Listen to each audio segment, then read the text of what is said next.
Welcome back to New England Living. Up next, we're heading back up to the North Shore to learn about the Great Marsh with Mass Audubon's David Moon. Well, we have to thank you, first of all, because you brought us to a beautiful area today. We're only an hour from Boston, but it feels like we are a world away here. It really is, and I'm so happy you could come. I appreciate you being here because it gets me out here too, so it's really great to be here. We're at Rough Meadows Wildlife Sanctuary, which is just one of over 100 sanctuaries that you run. Right. So tell us about this expansive space that you cover. So we have about 200 acres here. We also have friendly neighbors who we work with to expand that to about 230 acres that we manage here. What is the mission of Mass Audubon? The mission of Mass Audubon is to protect the nature of Massachusetts for people and wildlife. We are one of the biggest private landowners in the state of Massachusetts. We have 41,000 plus acres protected, and whether we own it or put conservation restrictions on it, we're stewarding that much land. We're going to see a lot of wildlife today, hopefully. Yeah. But the one that we're most looking forward to seeing is the egret. Why is this bird so important to your organization? Well, all the wildlife is important, but great egrets and snowy egrets, those tall, white wading birds, are emblematic for a lot of people of beautiful, pure wilderness. It was one of the species that people really knew about that was being absolutely wiped out in the late 1800s with the feather trade, where wild birds were being shot to obtain feathers for fashion, and primarily women's hats. So our history was two women who got together to try to stop the feather trade and boycott feathers on hats, and it grew like wildfire from the state of Massachusetts to other New England states, and then very quickly a national organization sprung up to create a law that protects all the birds in North America. What's the big secret to being a good bird watcher? Patience and time and more time. We really help people do that. We have a lot of programs, especially up here at our North Shore sanctuaries and Joppa Flats Education Center in particular, teaching birding classes, taking people on all kinds of outings, from a drop-in program every Wednesday to trips around the country to see special places. But they're all different seasons. So now it's birds that have finished breeding and are getting ready to migrate.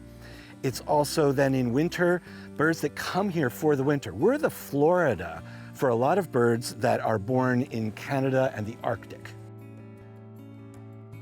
So I wanted to show you some special grass, this really sort of fun looking, sort of hair-like grass that has these tufts. This is Spartina patens, and it's also called salt marsh hay because there has been hundreds of years of agriculture on this marsh.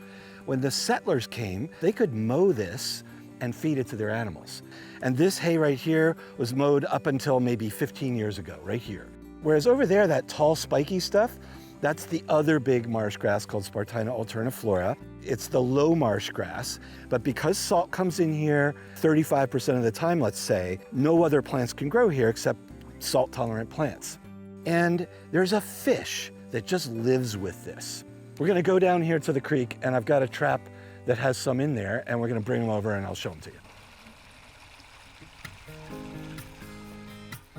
So Rachel, I went to the creek and I pulled this minnow trap out. It'd been out there overnight. These are mamachogs, and what's fun about them, the headline is that they were the first fish to go to space.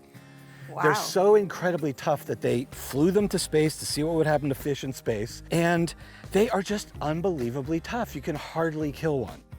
There's so many of them because all that grass is producing bugs and snails and crustaceans, and all that plant energy, of which there is a ton out there, goes into these fish. What eats them are the fish we eat.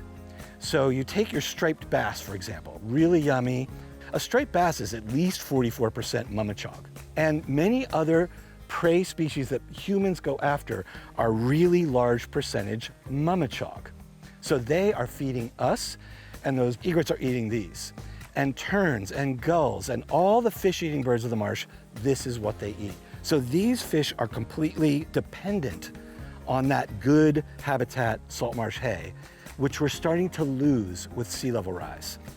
And so we really want to maintain and restore that good habitat for these fish that feed us and feed all those beautiful birds.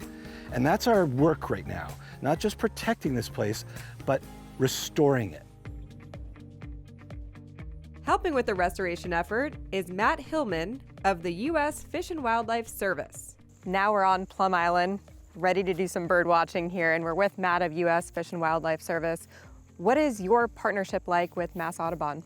So we work with the U.S. Fish and Wildlife Service. We work really closely hand in hand with Mass Audubon and with many other partners here in the Great Marsh. And this is a 28,000 acre system of which we're a small part. So without the support of Mass Audubon, our neighbors, our other landowners, private citizens, we wouldn't be able to do the really important work that we have to do here to restore the marsh for our species. When we protect this area, we're doing really good things for imperiled species like salt marsh sparrows. When we restore this marsh, we're going to help endangered species. We're also going to help people who rely on the marsh for everything from their livelihoods and shell fishing to protecting their structures. Why is the work that you're doing here so important, and why should people continue to do it? I think it's critical. I mean, we're seeing huge declines in biodiversity across the globe. So we can be a small piece right here that does really good things locally that can expand. People can get excited about it. We can educate people and tell them that message, what they can do in their own backyards. Okay, I really want to know, what birds are we going to see here today? Well, we'll see those beautiful white egrets, the great egrets and the snowy egrets. We'll see tree swallows that are massing here in the tens of thousands at this time of year. We'll see shorebirds that are migrating to southern South America from the northern Arctic, and where this is a critical stopover place. So there are a lot of things happening at once, and this time of year is great because there's so much of that activity. Oh, look out here. Here's a couple of double-crested cormorants that are foraging for the mamachogs. And, Oh, cool. and they can forage cooperatively, where lots of them herd the fish sometimes. That's really neat to see. So check this guy out. Our final stop on our tour of the Great Marsh brings us to one of the area's top wildlife destinations. We're at Hellcat Wildlife Observation Area, and this is the place to be if you are bird watching. There is so much action going on around us. This is really it. So we are in the middle of Plum Island, which is right near Newburyport, about an hour north of Boston. Pretty easy to get to. And for that reason, a lot of people who like birds around the greater metro area of Boston and in New England beyond want to come here because of the abundance and diversity of birds here. And then there's a great big salt marsh out there, which is the tide's all filling the marsh now. All those fish I was telling you about are swimming into that grass right now. So it's just super abundant with life, and it develops this incredible diversity here for birds. It is one of the must-go-to places for birders in New England. And you spend a little time up here and just wonderful things happen really commonly.